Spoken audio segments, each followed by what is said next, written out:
What's going on, everybody? Doug Price here from the Agave Social Club podcast. We just finished Mezcal Week, which is a big national celebration of Mezcal. So I thought it would be fitting to feature an episode with Mezcal. And I featured a Mezcal Vago. I had one of the co-founders, Dylan Sloan, on the show, and hearing the story and drinking through their whole lineup of Mezcal, and also showing their brand new labels that we've been waiting for. So this is where we're gonna see these bottles. So on the episode, we talk a little bit about one, what is Mezcal? You may be going more into tequila. I haven't really gone down the Mezcal road. So listen to the episode to learn a little bit about what Mezcal is, and it is a little different than tequila, but becoming more and more popular, and hearing their story. And their story really is great. It starts when they were 18, 19 years old.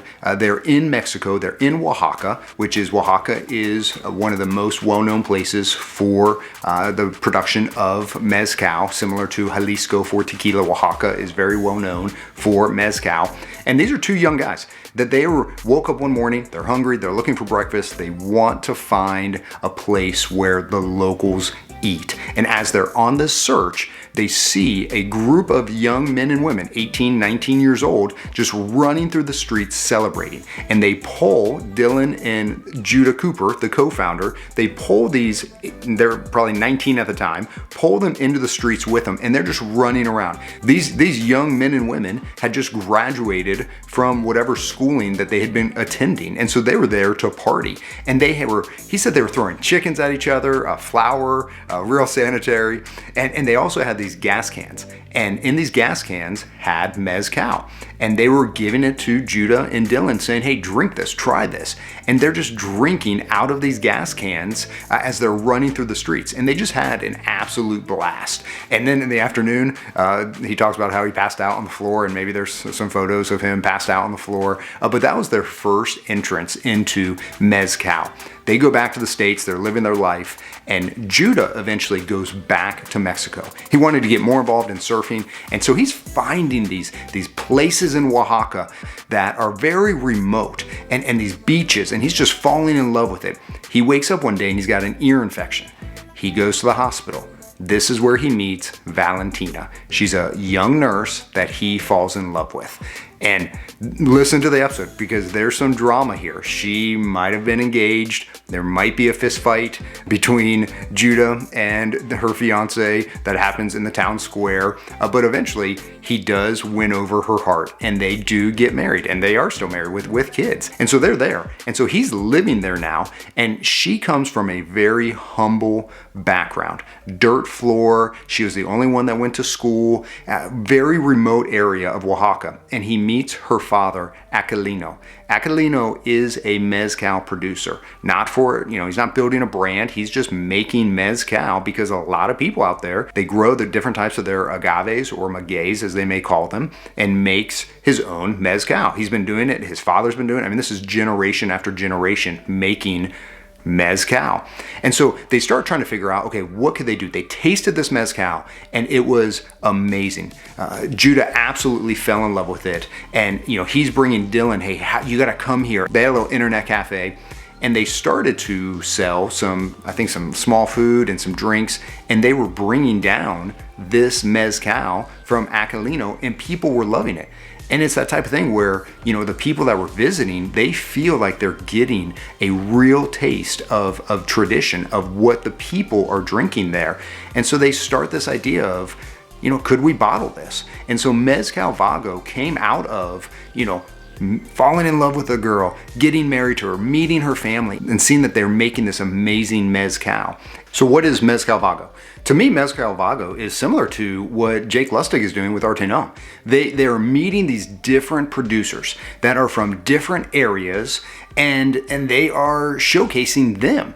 And as they started getting into this, he would talk about how he'd go into this little Mezcal bar, and they didn't have actual bottles. They would have the bottles with these labels on them that were kind of all handwritten, and it would say the type of agaves that they're using, the area that it's coming from, the producer, how it's being, is it Tahona, is it these canoe almost like ore pallets that they're crushing it with.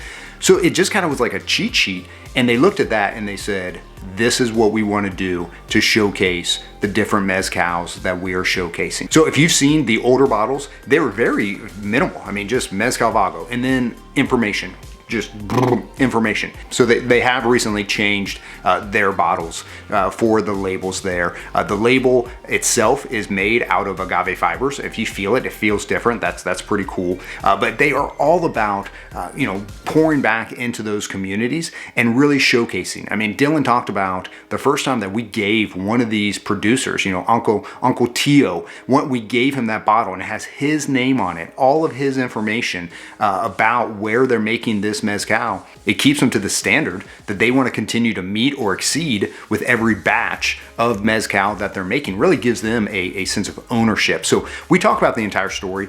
This was a long episode. This was over an hour, but a lot of great content in there. So really want to encourage you to check out this episode. So we tasted through 5 different bottles, 5 different expressions of the different mezcals that they have, and each one is different. They're all made by a different producer, and so just some really, really great stuff there. They have 2 espadines. Espadine is the most well-known and probably easiest for availability for these agaves or magueys, but they have 2 different types of espadines. They have a ensemble, which is an ensemble of just different agaves that, I mean, some that he said took like 25 years. I mean, this is a long time. Earthen pit, cooked underground, crushing either Tahona or one of them that's the Ancestral, which is that old way of, with I think they're these wood mallets that they are crushing these agaves with. I mean, very, very labor and time consuming. The elote, which it's distilled with toasted corn, so just giving that a flavor profile for that. And then they have a Madriquiche. Madriquiche. I don't think I'm saying that right. He pronounced it. Madriquiche is a type of agave. So all of these are very different, worth trying, worth sitting around and seeing which ones you like. These are all high proof. These are like 49 to 52. So I mean, and there's some heat there, but it's not overpowering at all. I mean, this is what mezcal tastes like. So I want to encourage you to listen to the entire episode. Like I said, a lot of great information there. And then I want you to check out these bottles because these are all new bottles. This is the elote. We've got a lot of great information here about just how they're producing it. And they've got Vago now, a little larger logo here. Each one of them has its own medallion here, so that's neat.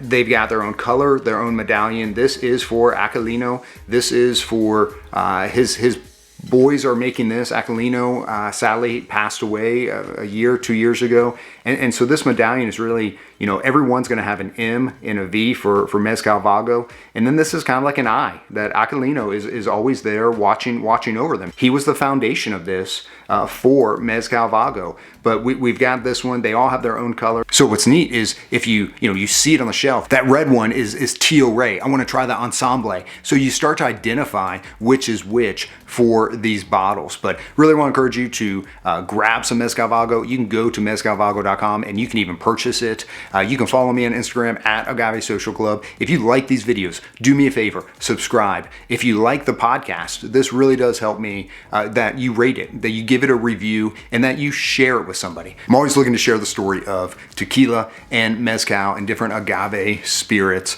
So if you find value in the show, I ask you to tell a friend to copy a link and text it to some people and let them hear about what we're doing with the Agave Social Club podcast. Thank you for listening to the episode. We're going to finish the year strong with some other great brands that we're going to be featuring in the next few months. If you like these videos, hit the subscribe button.